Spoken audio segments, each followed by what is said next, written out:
ഭാഗ്യനാട്ടിൽ പോകും ഞാൻ, എൻ്റെ ഭാഗ്യനാട്ടിൽ പോകും ഞാൻ,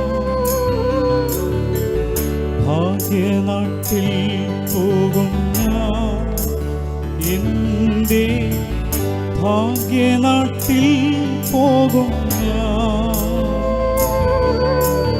ഭാഗ്യനാട്ടിൽ ചെന്നു ശുദ്ധരോടൊത്തു ഞാൻ യേശുവേ വാഴ്ത്തിടുമേ, ഭാഗ്യനാട്ടിൽ ചെന്നു ശുദ്ധരോടൊത്തു ഞാൻ യേശുവേ വാഴ്ത്തിടുമേ.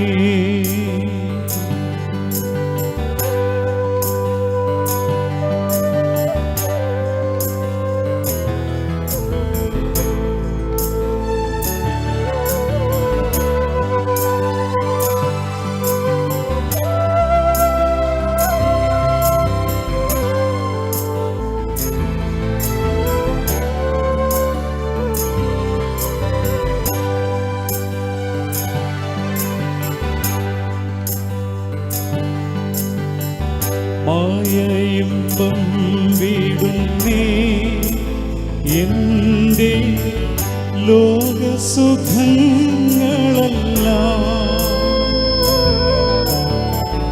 മായയിമ്പം വീടുന്നേ എൻ്റെ ലോകസുഖങ്ങളെല്ലാം,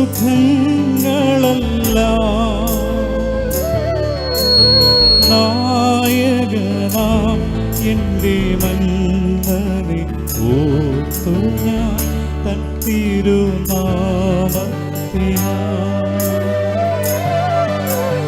നായകനാം എൻ്റെ മന്നനെ ഓർത്തു ഞാൻ തൻ തിരുനാമത്തിനായി.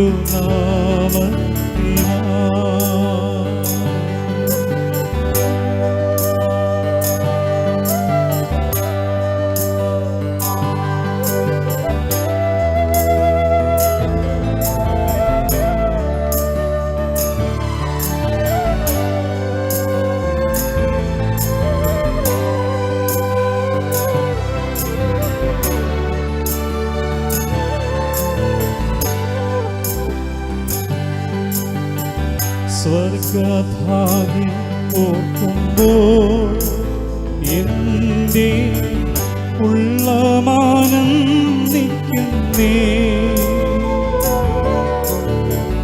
സ്വർഗഭാഗ്യം ഓർക്കുമ്പോൾ എൻ്റെ ഉള്ളമാനന്ദിക്കുന്നേ, തുള്ളിക്കളി ചെന്തി സന്തോഷരാജ്യത്തിൽ വേഗം ഞാൻ ചേർന്നിടുമേ, തുള്ളിക്കളി ചെന്തി സന്തോഷരാജ്യത്തിൽ വേഗം ഞാൻ ചേർന്നിടുമേ.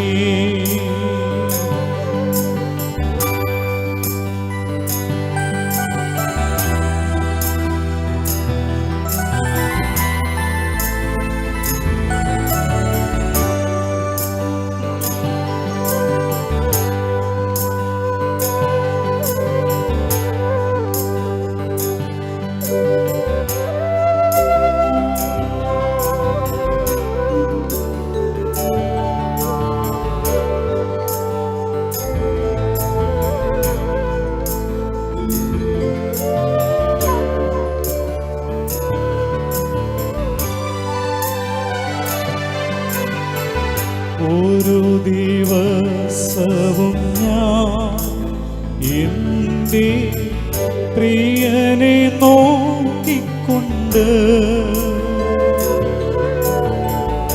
ഓരോ ദിവസവും ഞാൻ എൻ്റെ പ്രിയനെ നോക്കിക്കൊണ്ട്,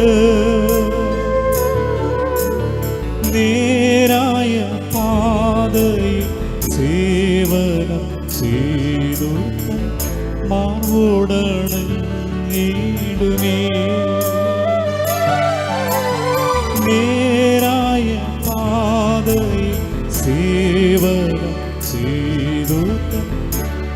ചൂടണഞ്ഞിടുമേ.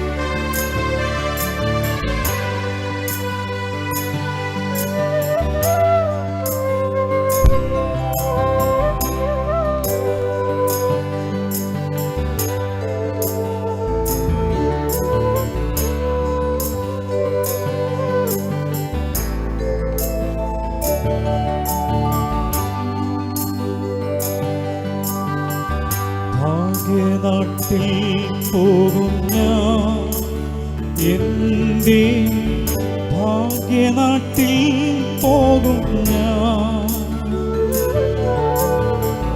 ഭാഗ്യനാട്ടിൽ പോകും ഞാൻ, എൻ്റെ ഭാഗ്യനാട്ടിൽ പോകും ഞാൻ. ഭാഗ്യനാട്ടിൽ ചെന്നു ശുദ്ധരോട് ഞാൻ യേശുവേ വാഴ്ത്തിടുമേ. ഭാഗ്യനാട്ടിൽ ചെന്നു ശുദ്ധരോട് ഞാൻ യേശുവേ വാഴ്ത്തിടുമേ.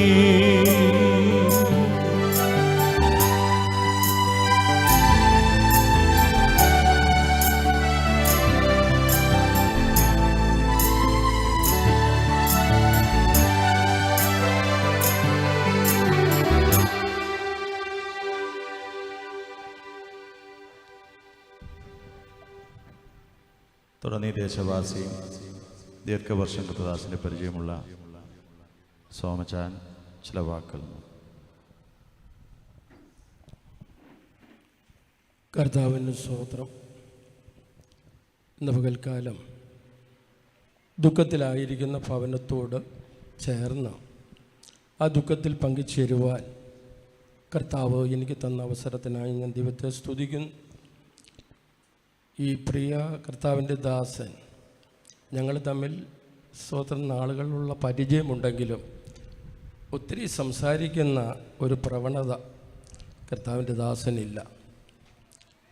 പലപ്പോഴും കാണുമ്പോഴും ഒന്നെങ്കിൽ ഒന്ന് കയ്യോർത്തി കാണിച്ചൊന്ന് ചിരിച്ച് അങ്ങനെ വളരെ ഒരു സൗമ്യനായ ഒരു ദൈവദാസനായിരുന്നു എന്ന് പറയുന്നതിൽ ഒട്ടും അതിശോക്തിയില്ല. കാരണം തൻ്റെ ജീവിതം കൊണ്ട് വളരെ വ്യക്തമായി തെളിയിക്കുവാനിടയായി.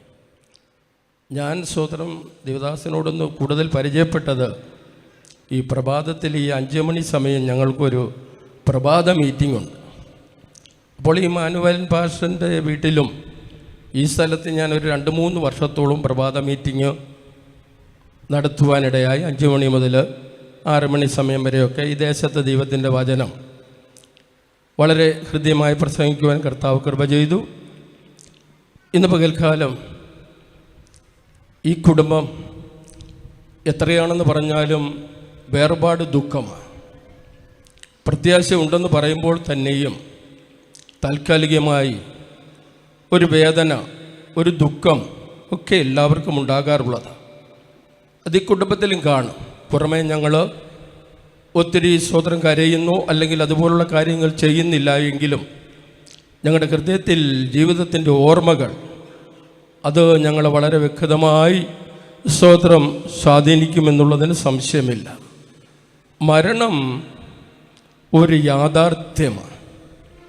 സ്വതന്ത്രം ഇതിൽ നിന്ന് ഒളിച്ചോടുവാൻ ആർക്കും കഴിയുന്നതല്ല. ഒരു ദിവസം എല്ലാവരും മാനുവൽ പാസ്റ്റർ ഇന്ന് അല്ലെങ്കിൽ കഴിഞ്ഞ ദിവസം യാത്രയായി താൻ പ്രിയം വെച്ച സ്ഥലത്ത് കഴിഞ്ഞ ദിവസങ്ങളിൽ തന്നെ താൻ എത്തുവാനിടയായി.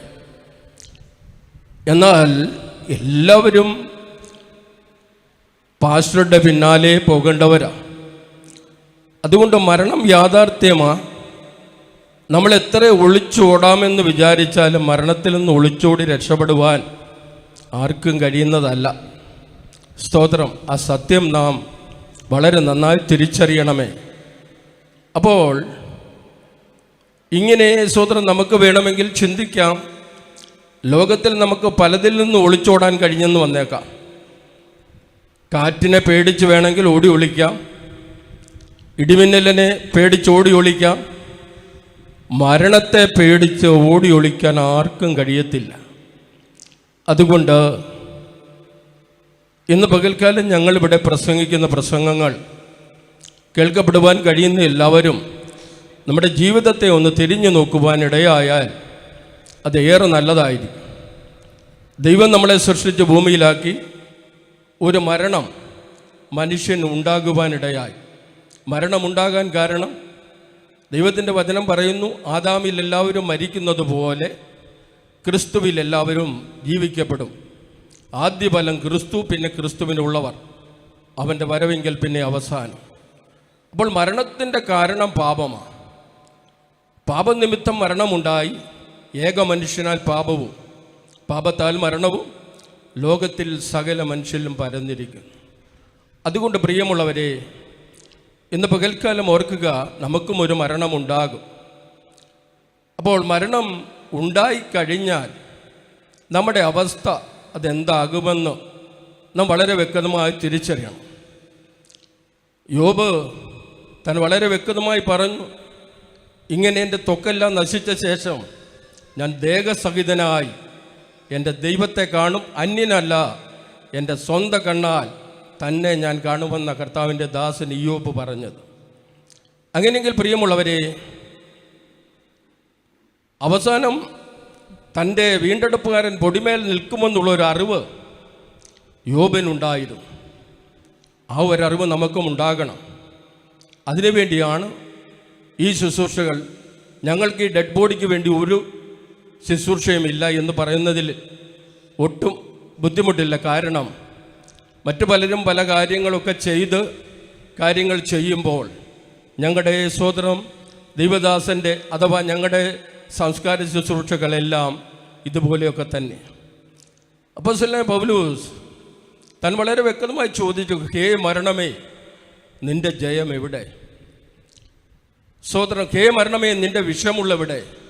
സ്തോത്രം. മരണത്തിൻ്റെ വിഷമുള്ള പാപം. സ്തോത്രം. പാപത്തിൻ്റെ ശക്തിയോ ന്യായപ്രമാണം. സ്തോത്രം. എന്നാൽ കർത്താവായ യേശുക്രിസ്തു മുഖാന്തരം ഞങ്ങൾക്ക് ജയം തരുന്ന ദൈവത്തിന് സ്തോത്രം. പ്രിയ സ്നേഹിതരെ, ഇന്ന് പകൽക്കാലം ഓർക്കുക, മരണത്തെ എല്ലാവരും ഭയപ്പെടുമ്പോൾ, മരണത്തെ എല്ലാവരും പേടിക്കുമ്പോൾ, ഇവിടെ കർത്താവിൻ്റെ ദാസൻ പൗലോസ് ചോദിക്കുകയാണ്, ഹേ മരണമേ, നിന്റെ ജയം എവിടെ? ഞാൻ ഇതിനെപ്പറ്റി ഓർത്തപ്പോൾ ഇങ്ങനെ ചിന്തിപ്പാനിടയായി. മരണം ജയിച്ചു, മനുഷ്യൻ തോറ്റു. വാസ്തവമല്ലേ?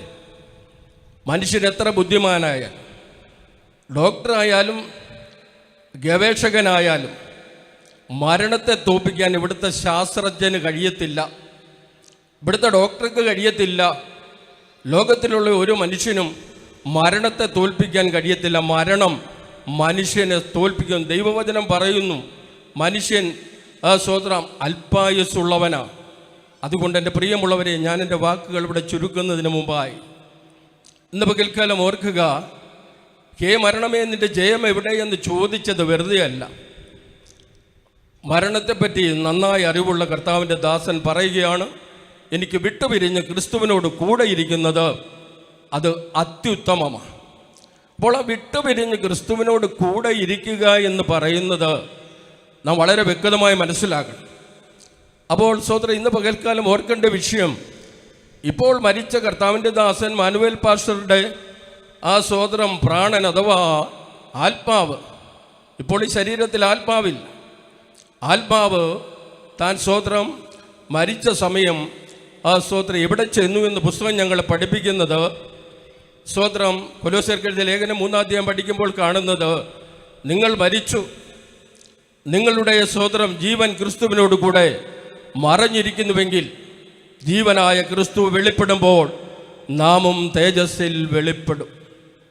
അപ്പോൾ ജീവനായ ക്രിസ്തു വെളിപ്പെടുന്ന ആ ദിനം ഈ കർത്താവിൻ്റെ ദാസൻ മാനുവേൽ പാസ്റ്ററും ആ തേജസ്സിൽ ഉയർക്കപ്പെടുമെന്നുള്ള പ്രത്യാശ ഞങ്ങൾക്കുള്ളത് കൊണ്ടാണ് ഞങ്ങൾ അലമുറയിടാതെ ഒത്തിരി ബഹളം വെക്കാതെ ഞങ്ങളുടെ ചടങ്ങുകൾ ഞങ്ങൾ വളരെ ഭംഗിയായി ചെയ്യുവാൻ കാര്യം. അതുകൊണ്ട് ഇന്ന് പകൽക്കാലം പ്രിയമുള്ളവരെ, പ്രത്യാശയില്ലാത്ത ആരെങ്കിലും ഞങ്ങളെ കേൾക്കുന്നുവെങ്കിൽ മരണാനന്തരം എന്താകുമെന്നൊന്ന് അറിയണമേ. ദൈവവചനം പറയുന്നു, ഒന്നാമത്തെ പുനരുദ്ധാനത്തിൽ പങ്കുള്ളവർ ഭാഗ്യവാന്മാരും വിശുദ്ധന്മാരുമാകുന്നു, അവരുടെ മേൽ രണ്ടാം മരണത്തിന് അധികാരമില്ല. അപ്പോൾ മരണാനന്തരം ഒരു ജീവിതമുണ്ട് എന്നുള്ളത് കൊണ്ടാണ് ഞങ്ങൾ പ്രത്യാശയോടെ ആയിരിക്കുന്നത്. ഈ പ്രത്യാശ പ്രാപിക്കാൻ കഴിയാതെ ഇന്ന് പകൽക്കാലവും ഞങ്ങളെ ആരെങ്കിലും കേട്ടുകൊണ്ടിരിക്കുന്നെങ്കിലോ, ഈ പ്രത്യാശ നിങ്ങൾക്കുണ്ടാകുവാൻ നിങ്ങൾ ചെയ്യേണ്ട കാര്യം, കർത്താവും രക്ഷിതമായ യേശുവിനെ നിങ്ങളുടെ ജീവിതത്തിലേക്ക് ക്ഷണിക്കുവാൻ, നിങ്ങളുടെ രക്ഷകനും കർത്താവും നാഥനുമായി സ്വീകരിച്ച് പാപ വഴികളെ വിട്ട് മാനസാന്തരപ്പെട്ട് ദൈവകൃപയോടെ ജീവിച്ച് നല്ലൊരു അന്ത്യം പ്രാപിക്കുവാൻ എല്ലാ പ്രിയമുള്ളവർക്കും സഹായമായി തീരണം എന്നുള്ള ആശംസയോടുകൂടെ ഞാൻ എൻ്റെ വാക്കുകൾ നിർത്തുമ്പോൾ, ദുഃഖത്തിലായിരിക്കുന്ന കുടുംബത്തിന് സ്വതന്ത്രം പുതുപ്പള്ളി AG സഭയോടുള്ള ബന്ധത്തിലും എൻ്റെ വ്യക്തിപരമായ ബന്ധത്തിലും സ്വതന്ത്രം എൻ്റെ അനുശോചനവും പ്രത്യാശയും രേഖപ്പെടുത്തിക്കൊണ്ട് ഞാൻ വാക്കുകൾ നിർത്തട്ടെ. ദൈവം അനുഗ്രഹിക്കുമാറാകട്ടെ. അനുഗ്രഹീതമായ നല്ല ആലോചനകളെ ദൈവം നമുക്ക് തന്നുകൊണ്ടിരിക്കുന്നു. മരണവീട്ടിലാണ് ശരിക്കും നമുക്ക് നമ്മളെ ഒന്ന് തിരിച്ചറിയാൻ കഴിയേണ്ടത്. ബാക്കി എല്ലായിടവും നമ്മൾ തിരക്കുള്ളവരാണ്. എന്നാൽ മരണവീട്ടിൽ കർത്തദാസന് വേണ്ടി പ്രിയപ്പെട്ടവർ പറഞ്ഞ പോലെ നമുക്കൊന്നും ചെയ്യാനില്ല. താൻ ദീർഘനാളുകൾ യോഗം നടത്തുമ്പോൾ അവസാനം പറയുന്നൊരു വാക്കുണ്ട്, ആമേൻ കർത്താവായ യേശുവേ വേഗം വരേണമേ. കർത്തദാസന് പ്രത്യാശയുണ്ട്, വീട്ടുകാർക്ക്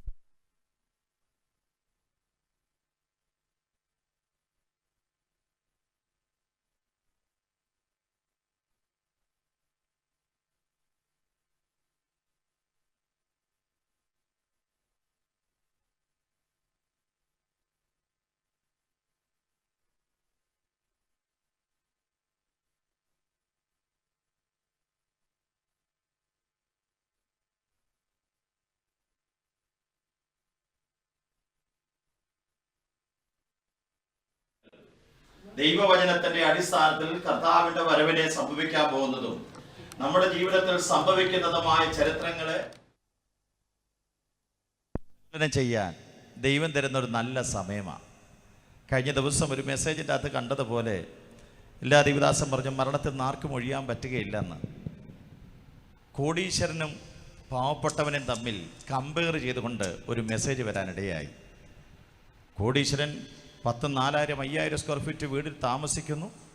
പാവം പിടിച്ചവൻ കൊച്ചു കുടിലിൽ താമസിക്കുന്നു. പണമുള്ളവൻ വലിയ വാഹനങ്ങളിൽ നടക്കുന്നു, പണമില്ലാത്തവൻ സൈക്കിളിൽ നടക്കുന്നു. പണമുള്ളവൻ വലിയ വിലപ്പെട്ട ഭക്ഷണം കഴിക്കുന്നു, പാവം പിടിച്ചവൻ കഞ്ഞി മാത്രം കുടിക്കുന്നു. അവസാനം 4ാമത് വന്ന് നിൽക്കുന്നത് രണ്ടുപേരും ഒരുപോലെ ശവക്കുഴിയുടെ പക്കലാണ്. മരണം ചിന്തിക്കാനുള്ളതാണ്. മരണത്തെ നാം എല്ലാവരും തിരിച്ചറിയണം. ദൈവദാസന്മാരൊക്കെ നമ്മോട് പറയുന്നു, മരണാനന്തരം ഒരു ജീവിതമുണ്ട്. ഈ ദൈവദാസൻ നിത്യത ചേർക്കപ്പെട്ടു, പക്ഷേ ഞങ്ങൾക്കിന്ന് സന്തോഷ ദിവസമാണ്. എന്താണെന്ന് ചോദിച്ചാൽ, താൻ പ്രിയം വെച്ച സന്നിധിയിൽ ചേർക്കപ്പെട്ടു. വീട്ടുകാർക്ക് ദുഃഖം ഭാഗികമായി, അവർക്കൊരു പ്രത്യാശ അകത്തുള്ളപ്പോഴും വേർപാടെന്ന ദുഃഖം തന്നെ. സ്തോത്രം. ഒരിക്കൽ JB പീറ്റർ എന്ന് പറഞ്ഞ ദൈവദാസൻ പാട്ടുകാരൻ തൻ്റെ അമ്മ മരിച്ചു കിടക്കുമ്പം, പ്രിയ കൊയർ ടീം ആ പാട്ടുണ്ടെങ്കിൽ ഒന്നെടുത്ത് വെച്ചേക്കണം. ആ പ്രിയ ദൈവദാസൻ പാടി തൻ്റെ അമ്മയുടെ ബോഡി കണ്ടിട്ട് തൻ മുറിയിലേക്ക് കയറി പാടിയൊരു പാട്ടുണ്ട്, മറുകരയിൽ ഞാൻ കണ്ടിടും മറുവിലയായി തന്നവനെ.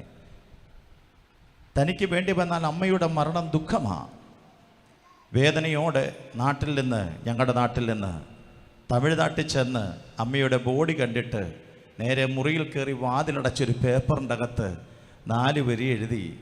ആ എഴുതുമായി തിരിച്ചു വന്നിട്ട് അമ്മയുടെ ബോഡിക്ക് മുമ്പിൽ പാടി എന്ന് പറഞ്ഞാൽ, താൻ കരയാത്തൻ്റെ പിമ്പിലെ കാരണം, താൻ വേദനിക്കാത്തൻ്റെ പിറകിലെ കാരണം, മറുകരയിൽ ഞാൻ കണ്ടിടും മറുവിലയായി തന്നവനെ, സ്വർണ്ണത്തെരുവിൽ ഞാൻ വീണ്ടും കാണും പ്രിയനെ ആ മുഖത്ത്. സ്തോത്രം. അങ്ങനെയെങ്കിൽ ഈ വീട്ടുകാരുടെ പ്രത്യാശ അതാ. സ്തോത്രം. മറ്റുള്ളവർ ചിലപ്പോൾ ചിന്തിക്കും, ഞാനും കേട്ടിട്ടുണ്ട് പലരും പറയുന്നത്, ഇവർ മരിച്ചിട്ട് ഇവർക്കൊന്നും ഒരു വിഷമോ ഇല്ലയോ എന്നൊക്കെ. ഹൃദയത്തിൻ്റെ അകത്ത് വേദനകളുണ്ട്, പക്ഷേ ഉള്ള പ്രത്യാശ അതിനപ്പുറത്താണ്. സ്തോത്രം. മറുകരയിൽ കാണുന്ന ഒരു ദിവസം വരാൻ പോകുകയാ. മറുവിലയായി നമ്മളെ വില കൊടുത്തു വാങ്ങിയ കാന്തനോടൊപ്പം വേദപുസ്തകം നാം അവനോട് കൂടെ വസിക്കാൻ ഒരു സമയം അടുത്ത് വരുന്നു. അതുകൊണ്ട് ആ ദൈവദാസന്മാർ അല്ലെങ്കിൽ ചിലരെങ്കിലും ചിന്തിച്ചേക്കാം, ഇവരെന്തോ ഇതിനു മാത്രം പ്രസംഗിക്കുന്നതെന്ന്. ഞങ്ങൾക്ക് പ്രസംഗിക്കാൻ ഒന്നേ ഉള്ളൂ, യേശുവിൻ്റെ ലക്ഷ്യം നിത്യതയിൽ കൊണ്ടുപോകുക, ഞങ്ങളെ നിത്യതയിൽ ചേർക്കുക, അതിനായി ഓടുക, അതിനായി അധ്വാനിക്കുക. അത് കണ്ടിട്ടാ പൗലോസിക ഞാൻ നല്ല പോർ പൊരുതു, ഓട്ടം തികച്ചു, വിശ്വാസം കാത്തു, നീതിയുടെ കിരീടം എനിക്കായി വെച്ചിരിക്കുന്നു. മരിച്ച ശേഷമല്ല, ജീവനോടെ ഇരിക്കുമ്പോഴുള്ള തിരിച്ചറിവാണ് നിത്യതയിൽ ചെല്ലുക എന്നുള്ളത്. സ്തോത്രം. അതുകൊണ്ട് അല്പസമയം ദൈവവചന ശ്രവണത്തിനായി നമുക്ക് ഒരുങ്ങാം. ദൈവദാസന്മാർ പലരുണ്ട്. ഈ സമയമായതുകൊണ്ട് അല്പസമയം അവർക്ക് എടുക്കും. ദൈവദാസന്മാർ കൂടുതൽ വരുമ്പോൾ സമയം കുറയ്ക്കും. സ്തോത്രം. ദൈവവചനം കേൾക്കുന്നത് എന്നും നല്ലതാ.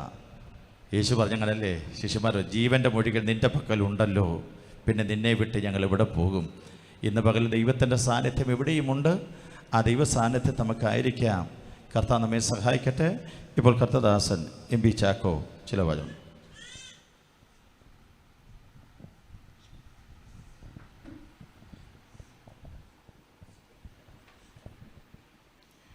ഇവിടെ ഞാൻ വെറുമൊരു പരദേശി പോ,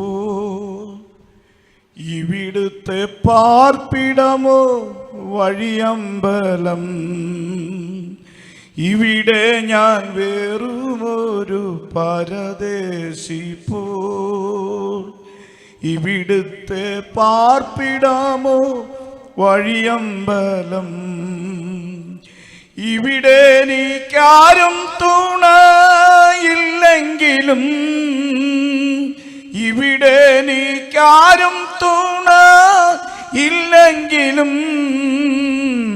തുണയാകും യേശുവോടു ചേർന്നാൽ മതി. എനിക്കെൻ്റെ യേശുവിനെ കണ്ടാൽ മതി. ഇഹത്തിലെ മായാസുഖം വിട്ടാൽ മതി. എനിക്കെൻ്റെ യേശുവിനെ കണ്ടാൽ മതി.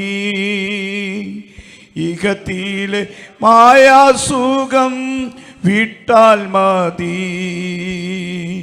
പരൻ ശില്പിയായി പണിത നഗരമതിൽ പരനോടു കൂടെ വാഴാൻ പോയാൽ മതി. പരനോടു കൂടെ വാഴാൻ പോയാൽ മതി. കർത്താവിൻ്റെ തന്നെ തിരുനാമം വാഴ്ത്തപ്പെടുമാറാകട്ടെ. ശനിയാഴ്ച എൻ്റെ സഹോദരൻ കർത്താവിൽ പ്രസിദ്ധമായ പാസ്റ്റർ റെജി മാത്യു അവറുകൾ താൻ ഡൽഹിയിലാണ്. ഇവിടെ തന്നെ വിളിച്ചിട്ട് പറഞ്ഞു, ഞങ്ങളുടെ പാപം മരിച്ചുപോയി, പാസ്റ്റർ അവിടെ പോകണം എന്നാ പറയാനിടയിൽ. ഞാൻ ചോദിച്ചു വരുമോ എന്ന് ചോദിച്ചു. പറഞ്ഞു വരാൻ സാധ്യതയില്ല എന്ന് പറയാനിടയിൽ. അങ്ങനെയാണ് ഞാൻ ഈ വിവരമറിയാനിടയായത്. കർത്താവിൻ്റെ ദാസൻ റെജി മാത്യു എന്നോട് കൂടെ സഭയിലായി. താനെ വിവാഹം കഴിച്ചു കൊടുത്ത് ആ വിശ്വാസം കൊണ്ടുവന്നത് ശുശ്രൂഷയിലാക്കാൻ, അതുപോലെ തന്നെ മറ്റ് പല പ്രിയപ്പെട്ടവരും കർത്താവിൽ പ്രസിദ്ധനായ അതുപോലെ എൻ്റെ മൂത്ത സഹോദരൻ, ഇവിടെ ആയിരിക്കുന്ന കർത്താവിൻ്റെ ദാസന്മാരെ എല്ലാവരും ആ ഒരു നിലവാരത്തിലായി തീരുമാനമായിട്ട് കർത്താവ് അവസരം ഒരുക്കി തന്നിട്ടുണ്ട്. എന്നെ ദൈവത്തിന് സ്തോത്രം ചെയ്യുന്നു. കർത്താവിൽ നിദ്ര പ്രാപിച്ച വാത്സല്യ കർത്തദാസൻ എനിക്ക് ഏറ്റവും പ്രിയനാണ്. ഞങ്ങളുടെ ബൈബിൾ സ്കൂളിലെ അനുഗ്രഹീതനായ ഒരു അധ്യാപകനായിരുന്നു പാസ്റ്റർ ജി മനുവേൽ. ഫെയ്ത്ത് ബൈബിൾ ഇൻസ്റ്റിറ്റ്യൂട്ടിലെ മനോഹരമായ നിലയിൽ ദൈവജനം പഠിപ്പിക്കാൻ താൻ ചില വർഷങ്ങൾ ഞങ്ങളോട് കൂടെ ഉണ്ടായിരുന്നു. കർത്താവിൻ്റെ ദാസൻ പാസ്റ്റർ ജി മാത്യുവും അദ്ദേഹത്തിൻ്റെ ജ്യേഷ്ഠ സൗഹൃദമൊക്കെ ആ സമയങ്ങളിൽ മണ്ണർകാടുള്ള സഭയിൽ വന്ന് ഞങ്ങളെ ശുശ്രൂഷയിൽ സഹായിക്കുകയും ചെയ്യുമായിരുന്നു. ഇങ്ങനെ ദൈവദാസൻ ആമേൻ ദൈവദിനം പഠിപ്പിക്കുന്ന സമയം ഞാൻ വളരെ ആത്മാർത്ഥമായി ഓർക്കുന്നു. ശാന്തമായി തൻ്റെ മുമ്പിൽ നിന്ന് ദൈവദിനം പഠിക്കുന്നവർ നന്നായി ദൈവദിനം പഠിക്കണമെന്നുള്ള ചിന്തയിൽ ആത്മാർത്ഥതയോടെ ദൈവദിനം പഠിപ്പിക്കുന്നതും തൻ്റെ വചന പാണ്ഡിത്യത്തെക്കുറിച്ച് ഞാൻ വളരെ മനസ്സിലാക്കിയിട്ടുണ്ട്. വളരെ ശക്തമായി ദൈവത്തിനെ പഠിപ്പിക്കുവാൻ പ്രാഗൽഭ്യമുള്ള ഒരു ദൈവദാസനായിരുന്നു. അതുപോലെ തന്നെ ഞങ്ങളുടെ സഭയ്ക്കും ഞങ്ങളുടെ പ്രിയപ്പെട്ടവർക്കെല്ലാം താൻ വളരെ പ്രിയനായിരുന്നു. അതുപോലെ തന്നെ എൻ്റെ വീടിന് സമീപത്തുള്ള APC സഭയിൽ ശുശ്രൂഷകനായിരിക്കുന്ന സമയത്തും ഞങ്ങളുടെ ഭവനമായിട്ടുള്ള ബന്ധത്തിലും ഒക്കെ വളരെ ആത്മാർത്ഥത കാണിക്കുവാനും കൂട്ടായ്മ കാണിക്കാനും ഒക്കെ സാവകാശം ഉണ്ടായിട്ടുണ്ട്. താൻ എന്നെ ഒരു ദൗത്യം ഏൽപ്പിച്ചു. എനിക്കത് പൂർത്തീകരിക്കാൻ കഴിഞ്ഞില്ല. ഞങ്ങൾ പലപ്പോഴും ചോദിക്കാറുണ്ടെങ്കിലും താൻ എഴുതിയ കുറേയേറെ പാട്ടുകൾ അത് സംഗീതം ചെയ്ത് ഒരു കാസറ്റാക്കി കൊടുക്കണമെന്ന് എന്നോട് പറഞ്ഞിരുന്നു. ഏകദേശം ഞാനതിൻ്റെ കാര്യങ്ങൾ ക്രമീകരിച്ചിരുന്നു.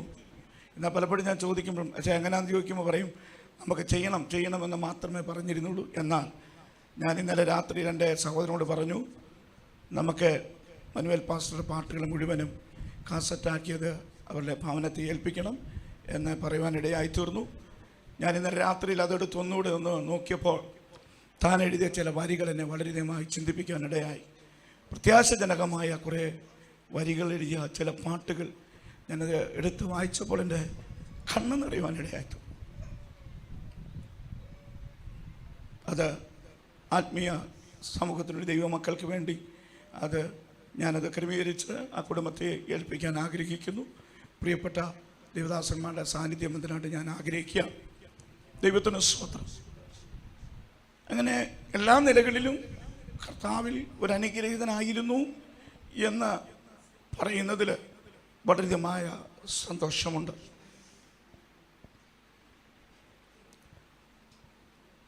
ഇന്ന് പലകാലം ദുഃഖമുണ്ടെങ്കിലും ദേവദാസന്മാർ പറയുന്ന പോലെ നമ്മൾ പ്രത്യാശയോടെ ആയിരിക്കുക. ദൈവം നമുക്കെല്ലാറ്റിനും മതിയായവനാണ്.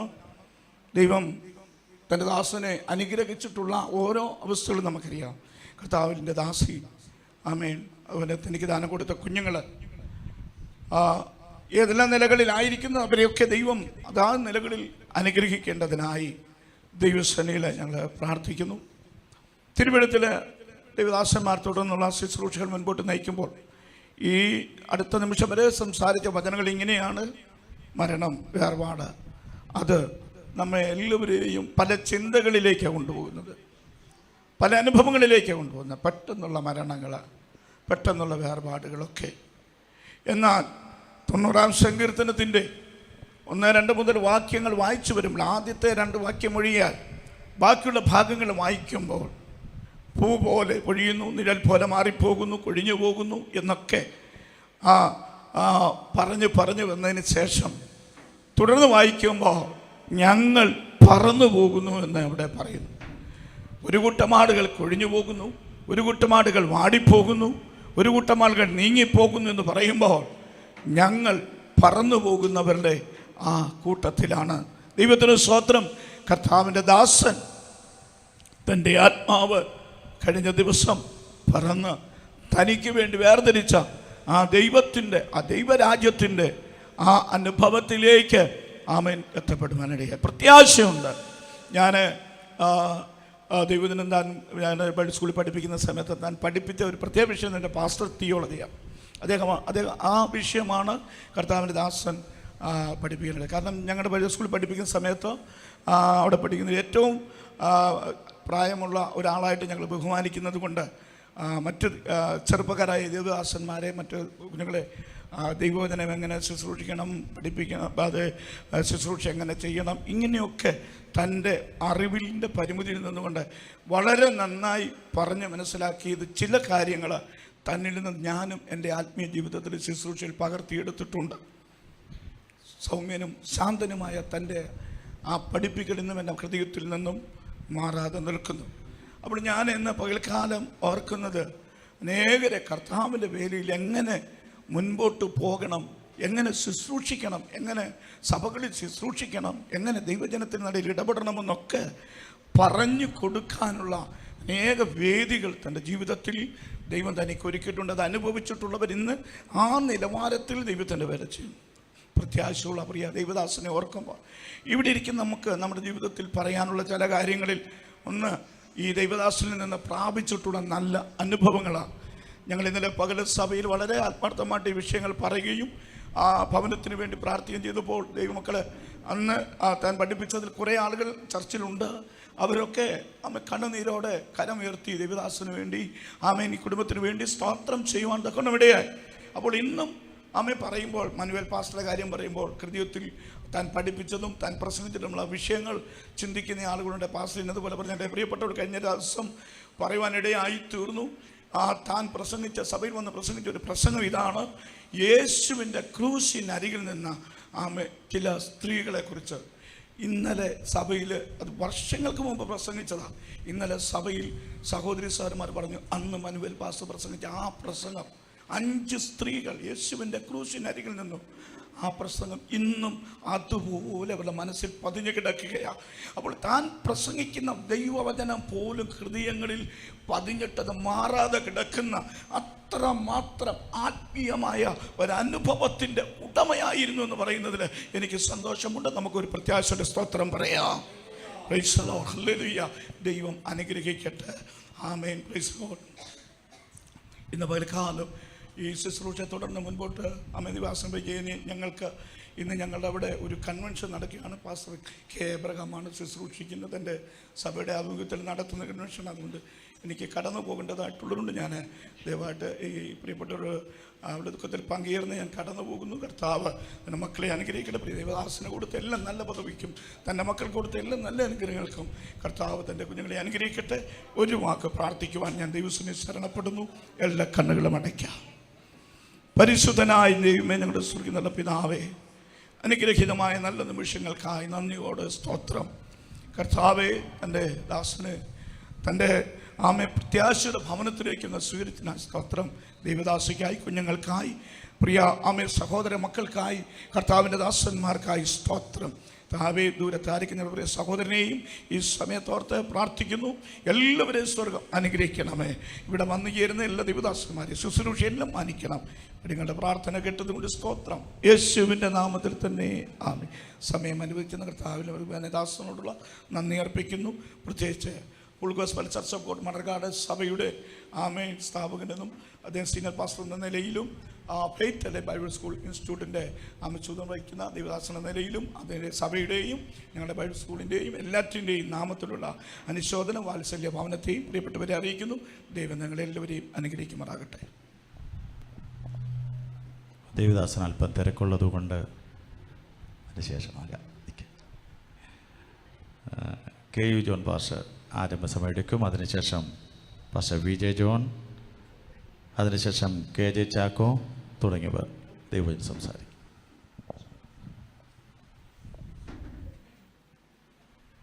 കർത്താവിൻ്റെ അതിപരിശുദ്ധമായ നാമത്തെ നന്ദിയോടെ സ്തോത്രം ചെയ്യുന്നു. പ്രിയ, ഈ ഭവനവുമായിട്ട് 26 വർഷത്തിലധികം പരിചയമുണ്ട്. കർത്താവിൽ ചേർക്കപ്പെട്ട പ്രിയ ദൈവദാസൻ്റെ മകളെ എൻ്റെ ഓർമ്മ ശരിയാണെങ്കിൽ 24-25 വർഷങ്ങൾക്ക് മുമ്പ് സൺഡേ സ്കൂൾ ഞാൻ പഠിപ്പിച്ചതാണ്. ജീവിതത്തിൽ അനേക തിക്ത അനുഭവങ്ങൾ കൂടെ പ്രിയ മാനുവേൽ പാസ്റ്റർ കടന്നു പോകേണ്ടി വന്നുവെങ്കിലും അവസാന നിമിഷത്തിലും പ്രത്യാശയോടെ ആയിരിക്കാൻ കർത്താവ് ഭാഗ്യം നൽകി. തൻ്റെ പെൺകുഞ്ഞുങ്ങളുടെ വിവാഹത്തിൽ ആ ശുശ്രൂഷയിൽ ഞാൻ പങ്കെടുത്തത് ഞാൻ ഓർക്കുന്നു. ഇവിടെ പ്രിയ പിതാവ് ഞങ്ങൾ പുതുപ്പള്ളിയിരിക്കുന്ന സമയത്താണ് കർത്താവിലേക്ക് ചേർക്കപ്പെട്ടത്. ദൈവത്തിന് സ്തോത്രം. വേർപാട് ദുഃഖം എപ്പോഴും വളരെ വിഷമകരമാണ്. എങ്കിലും നമുക്ക് ഒരു പ്രത്യാശ കർത്താവ് നൽകിയിരിക്കുന്നു. എഴുതുക, ഇന്നു മുതൽ കർത്താവിൽ മരിക്കുന്ന മൃതന്മാർ ഭാഗ്യവാന്മാർ, അവർ തങ്ങളുടെ പ്രയത്നങ്ങളിൽ വിശ്രമിക്കേണ്ടതാകുന്നു. കർത്താവിൽ ജനിക്കുവാൻ, കർത്താവിൽ ജീവിക്കുവാൻ, കർത്താവിൽ നിദ്ര പ്രാപിപ്പാൻ പ്രിയ ദൈവദാസന് കർത്താവ് ഭാഗ്യം നൽകി. തൻ്റെ കുഞ്ഞുങ്ങളെ ദൈവകൃപയിൽ വളർത്തുവാൻ കർത്താവ് ഭാഗ്യം നൽകി. താൻ പഠിക്കുന്ന സമയം ഞാൻ ഓർക്കുന്നു. സൗമ്യനായ, ആരോടും താഴ്മയോട് സംസാരിക്കുന്ന വിനയമുള്ള ഒരു നല്ല ദൈവദാസനാണ്. തൻ്റെ ശരീരമാണ് നമ്മുടെ മുമ്പിൽ കിടക്കുന്നത്. പലർക്കുമില്ലാത്ത പല നല്ല ഗുണങ്ങളുള്ള ഒരു ദൈവദാസൻ. ദൈവത്തിന് സ്തോത്രം. എന്നാൽ ദൈവത്തിന് ഇങ്ങനെയാണ് പ്രസാദം തോന്നിയത്. ഇന്നല്ലെങ്കിൽ നാളെ ഞാനും നിങ്ങളും ഈ വഴിയായി കടന്നു പോകേണ്ടവരാണ്. ഏത് സമയത്തും മരണത്തിൻ്റെതായ തണുത്ത കരം നമുക്ക് വേണ്ടി നീട്ടപ്പെടും. അടുത്ത ദിവസം ആരുടെ വീടിൻ്റെ മുറ്റത്താണ് ഇങ്ങനെ പന്തൽ ഉയരുക എന്ന് നമുക്കറിയത്തില്ല. ഏത് സമയത്തും മരണത്തിൻ്റെതായ തണുത്ത കരം നീട്ടപ്പെടാം. പ്രിയ ദൈവദാസനെ സംബന്ധിച്ച് ചില നാളുകളായി തൻ്റെ ശരീരത്തിൽ കഷ്ടത്തിലൂടെ കടന്നു പോകേണ്ടി വന്നു. തനിക്ക് ഒരുങ്ങുവാൻ, കർത്താവിനെ പ്രതീക്ഷിക്കുവാൻ കർത്താവ് തനിക്ക് ഭാഗ്യം നൽകി. കർത്താവിൻ്റെ വരനു വേണ്ടിയാണ് താൻ ഒരുങ്ങിയതെങ്കിലും കർത്താവിൻ്റെ അടുക്കിലേക്ക് വീഴ്ച ചേർപ്പാനാണ് ദൈവത്തിന് പ്രസാദം തോന്നിയത്. എല്ലാവർക്കും ഈ ഭാഗ്യം ലഭിക്കുമോ എന്നറിയത്തില്ല. ചിലർ വഴിയാത്രയിലായിരിക്കാം, ചിലർ ഉറക്കത്തിലായിരിക്കാം. ഞങ്ങളിപ്പോൾ താമസിക്കുന്ന പൂന്തുരുത്താണ്. കഴിഞ്ഞ ദിവസം ഒരു യൗവനക്കാരൻ, 32 വയസ്സുള്ള മാത്രം പ്രായമുള്ള യൗവനക്കാരൻ നേരം വെളുത്ത് നോക്കിയപ്പോൾ കട്ടിൽ മരിച്ചു കിടക്കുന്നു. കർത്താവിന് സ്തോത്രം. ഇപ്പോൾ ഞങ്ങളുടെ കൂടെ ശുശ്രൂഷിക്കുന്ന ഭാഗത്താണ് ശുശ്രൂഷിക്കുന്ന കർത്താവിൻ്റെ ദാസൻ്റെ ജ്യേഷ്ഠൻ്റെ മകൻ രാവിലെ ജിമ്മിൽ പോകാൻ വേണ്ടി ഹെൽമെറ്റ് ഇല്ലാതെ ബൈക്കിൽ യാത്ര ചെയ്തു. പുറകിലിരിക്കുന്ന ആ സഹോദരനോട് എന്തോ തിരിഞ്ഞ് വർത്തമാനം പറഞ്ഞു. പെട്ടെന്ന് ട്രക്കിൻ്റെ പോയി ഇടിക്കുകയാണ് ചെയ്തത്. തൻ്റെ ഭാര്യ അമേരിക്കയിലാണ്, 3 മാസമേ ഉള്ളൂ കല്യാണം കഴിഞ്ഞിട്ട്. 25കാരും 30കാരും 35കാരും പെട്ടെന്ന് ലോകത്തിൽ നിന്ന് മാറ്റപ്പെടുന്നു. എന്നാൽ പ്രിയ ദേവദാസനെ സംബന്ധിച്ച് തനിക്ക് ഒരുങ്ങുവാനുള്ള സമയം കർത്താവ് നൽകി. ദൈവത്തിന് സ്തോത്രം. യേശു കർത്താവ് ഈ ലോകത്തിലായിരുന്നപ്പോൾ അവസാനമായി ശിഷ്യന്മാരോട് മാത്രമായി പറഞ്ഞ ചില സന്ദേശങ്ങളുണ്ട്. യോഹന്നാൻ എഴുതിയ സുവിശേഷം 14-ാം അധ്യായത്തിൻ്റെ 1, 2, 3 വാക്യങ്ങളിൽ കേവലം 11 പേര് മാത്രമേ ഉള്ളൂ. ആ സമയത്ത് യേശു പറയുമ്പോൾ ഒരു മുറിക്കകത്ത് നിന്ന് പറഞ്ഞതാണ്, നിങ്ങളുടെ ഹൃദയം കലങ്ങിപ്പോകരുത്, ദൈവത്തിൽ വിശ്വസിപ്പിൻ, എന്നിലും വിശ്വസിപ്പിൻ. 2-ാം വാക്യത്തിൽ പറയുന്നു, എൻ്റെ പിതാവിൻ്റെ ഭവനത്തിൽ അനേക വാസസ്ഥലങ്ങളുണ്ട്, ഇല്ലെങ്കിൽ ഞാൻ നിങ്ങളോട് പറയുമായിരുന്നു. ഞാൻ നിങ്ങൾക്ക് സ്ഥലം ഒരുക്കുവാൻ പോകുന്നു. ഞാൻ പോയി സ്ഥലം ഒരുക്കിയ ശേഷം ഞാൻ ഇരിക്കുന്നിടത്ത് നിങ്ങളെയും ഇരുത്തേണ്ടതിന് പിന്നെയും വന്ന് നിങ്ങളെ എൻ്റെ അടുക്കൽ ചേർത്തുകൊള്ളും. യേശു പറഞ്ഞു, നിങ്ങൾ ഹൃദയം കലങ്ങിപ്പോകരുത്. ഞാൻ പോവുകയാണ്. എന്തിനാ? സ്ഥലം ഒരുക്കുവാൻ. സ്ഥലം ഒരുക്കിയ ശേഷം ഞാൻ വീണ്ടും വരും. ദൈവത്തിന് സ്തോത്രം. 2000 വർഷങ്ങൾക്ക് മുമ്പ് യേശു മശിഹ ഈ ഭൂമിയിലേക്ക് വന്നത് മാനവജാതിയുടെ വീണ്ടെടുപ്പിന് വേണ്ടിയാണ്. ദൈവത്തിന് സ്തോത്രം. ഒരു സമുദായത്തിൽ അടിയുറച്ച് വിശ്വസിച്ച എനിക്ക് ഈ നല്ല കർത്താവ് എന്നെ വിളിച്ച് വേർതിരിച്ചു. എനിക്ക് വളരെ സന്തോഷത്തോടെ പറയുവാൻ കഴിയും, കഴിഞ്ഞ 40 വർഷമായി ഈ കർത്താവിൻ്റെ സാക്ഷ്യം വഹിപ്പാൻ കർത്താവ് എനിക്ക് ഭാഗ്യം നൽകുന്നു. എൻ്റെ നല്ല യൗവന പ്രായത്തിൽ പാപത്തെ പച്ചവെള്ളം പോലെ കുടിച്ചുകൊണ്ടിരുന്ന കാലയളവിലാണ് ദൈവിക സന്ദർശനം ഞങ്ങളുടെ ഭവനത്തിലേക്ക് വരുവാനിടയായത്. 25 കത്തോലിക്കരായ ആളുകൾ ഞങ്ങൾ ഒരുമിച്ച് 3 ദൈവദാസന്മാരുടെ കീഴിൽ സ്നാനപ്പെട്ടിട്ടിപ്പോൾ 40 വർഷമാകുന്നു. ദൈവത്തിന് സ്തോത്രം. അതിൽ മിക്ക പേരും കർത്താവിൻ്റെ വയലിൽ അധ്വാനിച്ചു കൊണ്ടിരിക്കുന്നു. ദൈവത്തിന് സ്തോത്രം. എന്നെ കേൾക്കുന്ന പ്രിയമുള്ളവരെ, ഒറ്റ കാര്യമേ ഞങ്ങൾക്ക് സുവിശേഷം നിലയിൽ എനിക്കും പറയുവാനുള്ളൂ. ദൈവത്തിന് സ്തോത്രം. ഇവിടം കൊണ്ട് ജീവിതം തീരത്തില്ല. മരണാനന്തരം ഒരു ജീവിതമുണ്ട്. യേശു വ്യക്തമായി പറഞ്ഞു, എന്നിൽ വിശ്വസിക്കുന്ന മരിച്ചാലും ജീവിക്കും. അതുകൊണ്ടാണ് യേശു ക്രിസ്തു പറഞ്ഞു, ഞാൻ നിങ്ങൾക്ക് വേണ്ടി സ്ഥലം ഒരുക്കുവാൻ പോകുന്നു. ആർക്ക് വേണ്ടി? തന്നെ ജീവിതത്തിൽ രക്ഷിതാവും കർത്താവുമായി അംഗീകരിച്ചവർക്ക് വേണ്ടി, രക്ഷാനിർണയം പ്രാപിച്ചവർക്ക് വേണ്ടി ആണ് അവൻ സ്ഥലം ഒരുക്കുവാൻ പോകുന്നത്. ഇപ്പോഴും സ്ഥലം ഒരുക്കിക്കൊണ്ടിരിക്കുകയാണ്. സ്ഥലം ഒരുക്കിയ ശേഷം രണ്ടാമത് വരുന്ന പാപികളെ രക്ഷിപ്പാനല്ല, വിശുദ്ധന്മാരെ തൻ്റെ അടുക്കൽ ചേർക്കുവാനാണ്. ആരാണ് വിശുദ്ധന്മാർ? യേശുവിൻ്റെ രക്തത്താൽ കഴുകൽ പ്രാപിച്ചവർ, കാൽവരി ബലിമരണത്തിൽ വിശ്വസിച്ച നിത്യജീവനും പാപമോചനവും പ്രാപിച്ചവരെ ചേർക്കാനാണ് യേശു കർത്താവ് രണ്ടാമത് വരുന്നത്. ഭൂമിയിലേക്കല്ല, മധ്യാകാശത്തിൽ. യേശു കർത്താവിൻ്റെ 2-ാം വരവിന് 2 ഘട്ടമുണ്ട്. 1-ാം ഘട്ടത്തിൽ മധ്യാകാശത്തിൽ വെളിപ്പെടുമ്പോൾ ക്രിസ്തുവിൽ നിന്ന് പ്രാപിച്ച സകല വിശുദ്ധന്മാരും ഉയർത്തെഴുന്നേൽക്കും. കാഹളം ധ്വനിക്കുമ്പോൾ ആമേൻ. ക്രിസ്തുവിൽ നിന്ന് പ്രാപിച്ച സകല വിശുദ്ധന്മാരും ഉയർത്തെഴുന്നേൽക്കുന്ന കൂട്ടത്തിൽ പ്രിയ പാസ്റ്റർ മാനുവേലും ഉയർത്തെഴുന്നേൽക്കും. കുഞ്ഞുങ്ങളെ, നിങ്ങളുടെ പപ്പ ഉയർത്തെഴുന്നേൽക്കും. ആമേൻ. ദൈവത്തിന് സ്തോത്രം. ആ ഒരു പ്രത്യാശയാണ് ദൈവമക്കൾക്ക് കർത്താവ് നൽകിയിരിക്കുന്നത്. ജീവനുള്ളവർ രൂപാന്തരപ്പെടും. ആമേൻ. ഇന്ന് 3 മണിക്ക് മുമ്പാണ് കർത്താവ് വരുന്നതെങ്കിൽ ചിലമ്പരക്കുന്നിലേക്ക് ഈ ബോഡിയുമായി പോകേണ്ട ആവശ്യം വരുന്നില്ല. ഈ ഭവനത്തിൽ വെച്ച് തന്നെ ഉയർത്തെഴുന്നേൽപ്പ് നടക്കും. ജീവനോടുള്ള രൂപാന്തരപ്പെടും. ഇതാണ് ക്രിസ്തീയ പ്രത്യാശ. ഈ പ്രത്യാശയില്ലാത്തവരായി ആരെങ്കിലും ഞങ്ങളെ ശ്രദ്ധിക്കുന്നുവെങ്കിൽ ഞങ്ങൾക്ക് പറയാനുള്ളൊന്ന് മാത്രമേ ഉള്ളൂ. 2000 വർഷങ്ങൾക്ക് മുമ്പ് യേശു മെസ്സിഹ സ്വർഗ്ഗമഹിമകളെ വെടിഞ്ഞിട്ടാണ് ലോകത്തിൽ വന്ന് കാൽവരി ക്രൂശിൽ അവസാനത്തുള്ളി രക്തം വരെയും ചിന്തി. ആ ബലിമരണത്തിൽ വിശ്വസിക്കുന്നവർക്ക് നിത്യജീവനും പാപമോചനവും കർത്താവ് വാഗ്ദത്തം ചെയ്തു. വിശ്വസിക്കുന്നവർക്കാണ് നിത്യജീവൻ. ദൈവത്തിന് സ്തോത്രം. പാപമോചനം. ആമേൻ. മരണാനന്തര ക്രിയകൾക്ക് ശുശ്രൂഷ